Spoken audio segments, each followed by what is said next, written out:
Okay, let's dive in. We've got some really current source material here. Very high-profile stuff about a big shift in sports media. Yeah, definitely topical. So we're going to focus today on Shannon Sharpe, the former NFL star, big media personality, and specifically his official departure from ESPN. That's the core of it, yeah. And what's really interesting in these sources, I think, beyond just the headline, is how everything seemed to happen. You know, how quickly and maybe discreetly it was handled. hmm We're talking about a civil sexual assault lawsuit, a confidential settlement, hmm and this all unfolded in a really tight time frame. It directly seemed to impact his job at ESPN. Right. The connection seems pretty clear based on the timeline. So we'll explore the accusations, Sharpe's response to them, and how quickly the case itself got resolved. And also, where he stood with ESPN before the final announcement. Yeah, exactly. And what things look like for him now, professionally speaking. Yeah. Especially with his independent podcast. Those are a big factor now. Right. So our mission for you today is really to cut through any noise, just give you a clear, concise understanding of what happened here, the key facts, and maybe what they imply for, a public figure's career. Yeah, what does it all mean in the bigger picture? Exactly. What does this mean for someone like Shannon Sharpe? And maybe what can we learn about how these situations get navigated when they're so public? Let's get into it. Okay. So what's really striking here is just the sheer speed of it all. How quickly this whole situation seemed to develop and lead right to, well, a pretty major career change. Right. Our sources laid out pretty clearly. A civil sexual assault lawsuit was filed against Shannon Sharpe back in April 2025. Okay, April. Yeah. And the woman making the accusations, identified as Gabriela Zuniga, specifically accused Sharpe of rape. That's a very serious accusation. And how did Sharpe respond, according to what we've seen? What was his position? Well, the sources are consistent on this. Sharpe denied it. He stated the relationship was consensual. That was his defense against the claims. But what's also really crucial here, and you mentioned it, is the speed of the resolution. Yeah. The case was actually dismissed in July 2025. Huh? So just a few months after it was filed. Wow. And that was because both sides reached a confidential settlement. So filed in April, settled by July. That feels incredibly fast for a civil case, especially one involving, such serious allegations. It is unusually fast. For our listeners, maybe break down what confidential settlement actually means in a practical sense here, especially in a high-profile situation like this one. Sure, that's a really key point.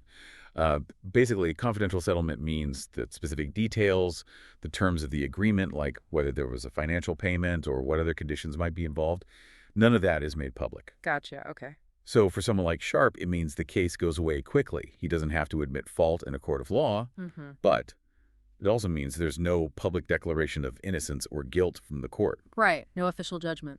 Exactly. And that can leave public perception kind of ambiguous, Yeah. because the full story, the details, they stay private. That makes sense. That distinction's important. Okay, so let's pivot to ESPN. While this legal stuff was happening, what was his status there? You mentioned he was on leave. That's right. The sources say Shannon Sharpe had been on leave from ESPN since April. Okay, so right when the lawsuit was filed, the timing lines up. Precisely. It aligns perfectly. And before this final announcement came out, the general expectation, apparently, was that he would be coming back, for the NFL preseason coverage. Ah, okay, so people thought he was returning. That seems to have been the assumption. But then, on July 30th, ESPN officially confirmed it. He wasn't coming back. And the implication from the sources is that this departure was directly linked to the lawsuit and settlement. The material strongly suggests that, yeah. Yeah. That the departure was tied directly to how this case concluded with that confidential settlement. It really is a lot to take in, especially considering how fast it all moved.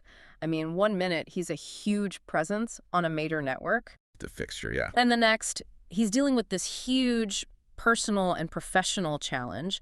But even with this big ESPN split, he's not exactly vanished from the public eye, has he? He still has other platforms. Oh, absolutely not. That's a critical piece here. Yeah. Even though he's out at ESPN, the sources are clear.